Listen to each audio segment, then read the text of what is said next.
barley straw at that place where, when I was roundupping, I was just struggling to get out of the wheelings. And yeah, we finished on a low actually. We finished our winter barley. Phil finished it last night. I don't know, the grace of the gods. It was absolutely chucking it down at home, and 7 miles this way he was on the skirt of the clouds, and yeah, he managed to get finished, and I'm baling the straw today. So, but yeah, very disappointing yield. In fact, very, very disappointing yield. What with adverse weather and grass weeds, it's just stole everything. A lean sample, good straw like, but you don't really grow it for straw, do you? Yeah, good straw, quite a bit of it in this one anyway. Next door's a bit poor, but so yeah, get everything. I've got a 25 acre to bale when I get back, and then yeah, with winter barley tick the box. Start working a few stubbles up tomorrow, and sort of put a plan for the back end together. Just try and clean some of this land up. But all in all, we've had a good. Our winter barley's done good. All back at base, did 2.5, 3 ton, which we're quite satisfied. This is what I'm dealing with. Oh, look at bloody roots everywhere. So I'm having to go right way around them and find us. Oh Christ! Look at the grass weeds in here though. I mean, nice straw like, but it's totally robbed the yield.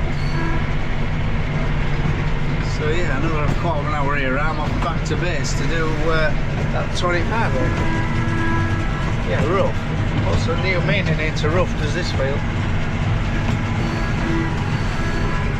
And to be fair, it's baked like concrete now.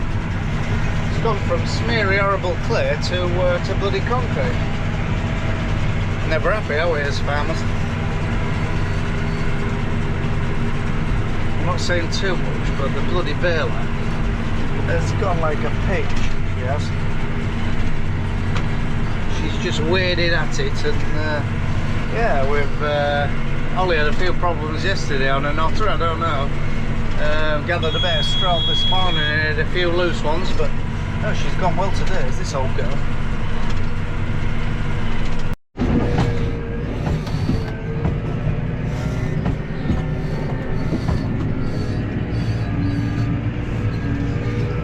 Another box ticked. Yeah, that's all cleaned up. Go and gathered up tomorrow. In fact, there's that much grass in them. I'm going to put them aside to feed Herefords before the calf. Oh God, it's rough. Everywhere down here is rough. That's probably the most profitable crop we'll have down here this year. It's winter bird mix, which I've drilled, and yeah, it's coming real nice.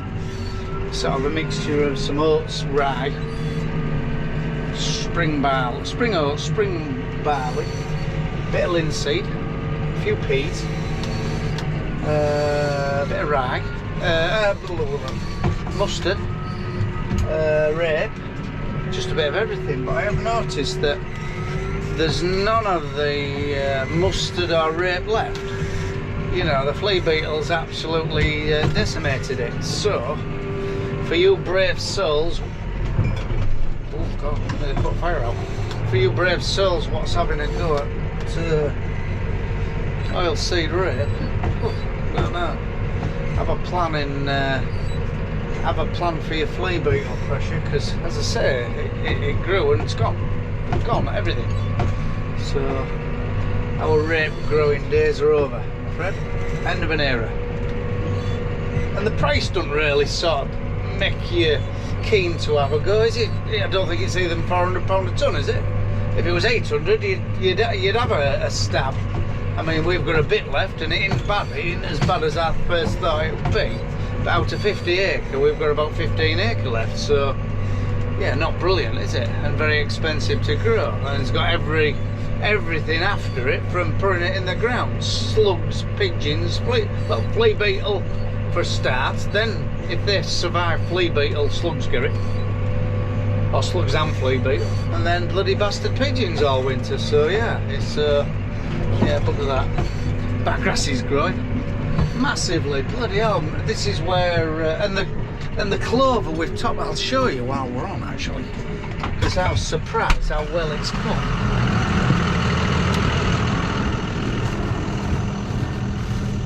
This is where I top dressed it with the sprayer.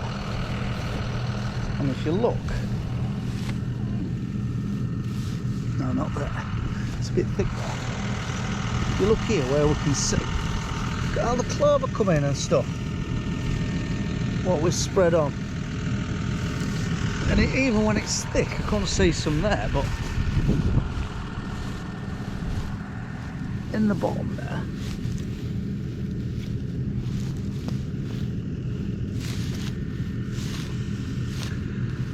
oh god, not there. There's plenty here. So I'll take another box, won't it? So we can mow this and have a bit of a clear for it. If they're dishing it out, we want part of it, don't you? Oh god. Oh, I'm okay. Don't worry. Yeah, if they're offering these schemes, it's not to be sniffed at. Whether they'll last, I don't know. Whether they'll run their 3-year term and that'll be the end of it. But while they're offering it, I'm maxing it out. I really am. So yeah, pleased with clover how it's come. Right, homeward bound. Another field and then to the pub for tea. And hopefully about 4 or 5 pints. As many pints as I can get in the 2 or 3 hours I'm there. Because I've had quite a dry weekend.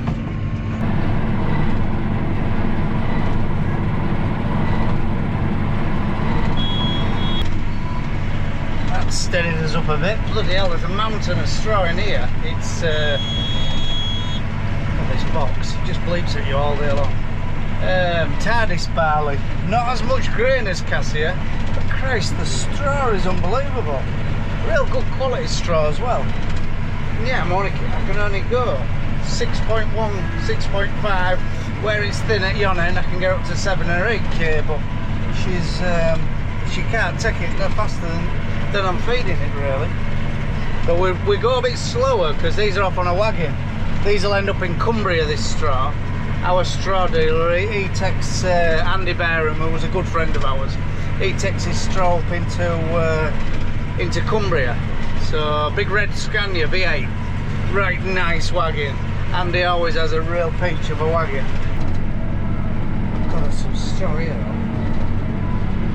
Just in one part of the field. But same again, no, the blackgrass plants.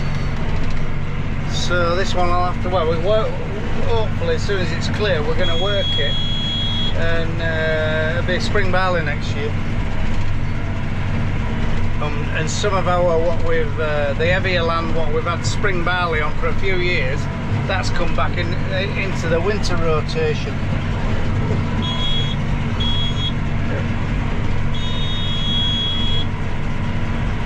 I'm not saying too much, but the Baler's going beautiful today. It's Sunday afternoon, so don't start playing up, old girl. Because she's been playing up with Oliver, but I think he runs it bang on the money on 1000 PTO. On 1000, you know, so it's doing 1000 reps. So I run it a bit slower, about 940, 950. And I don't seem to get a lot of problems.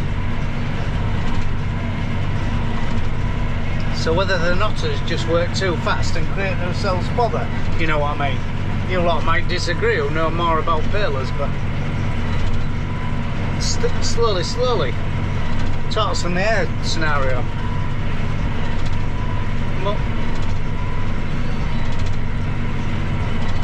God, that's so straw here. Can you hear her? Can you hear her woofing? She's at her max. I don't think you could put any more straw up that mouth than we're doing now.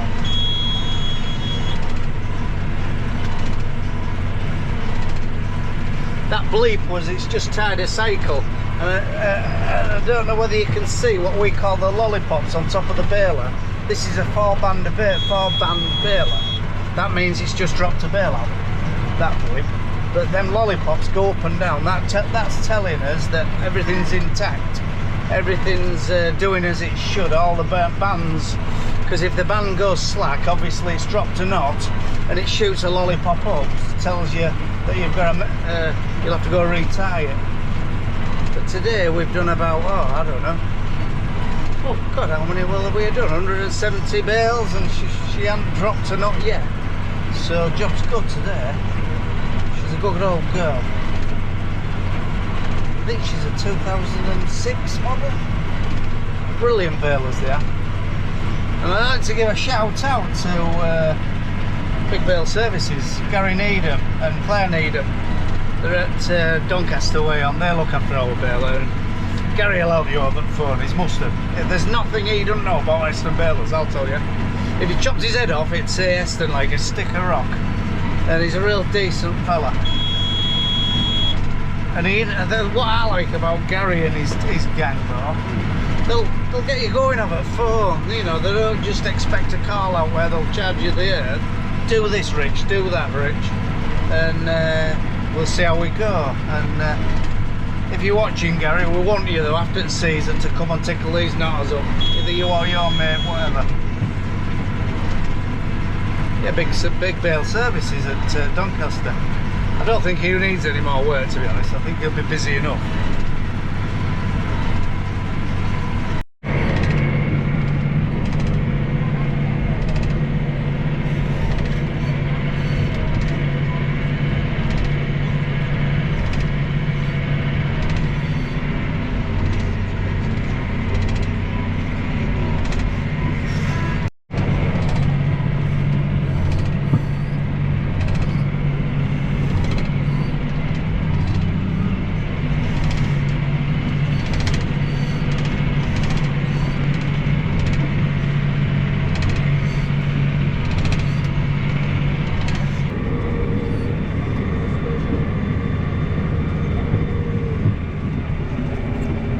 Got a field of wheat here, probably best field of wheat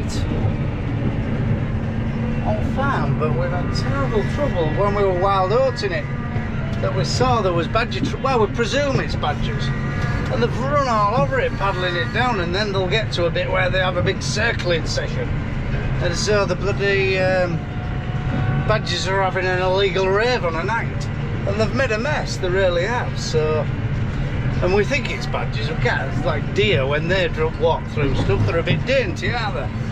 Well, Bertie Badger, they're like a sort of slug on legs, aren't they, really? And yeah, they've made a mess, a yield robbing mess in places, like. So anyway, that spring oats look fantastic, don't they? Really pleased with that, and it's not, the best of land, really. There's a few wild oats in them, but they aren't bad to say. It is quite wild oaty land. So I think it might be spring oats next year and all. Sort of full seed bed and direct drill and whip mowers. Right, I'm on my last couple of swaths in this field. Just way up here. You look down on my bald head.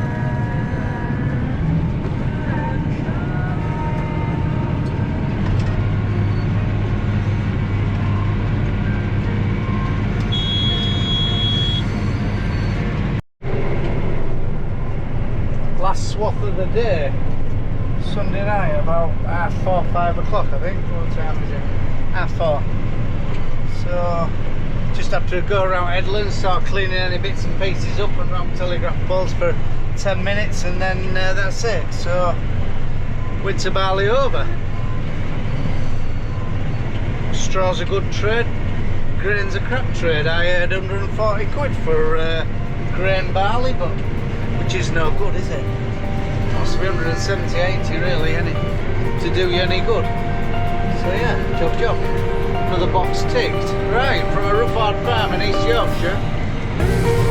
Bye for now.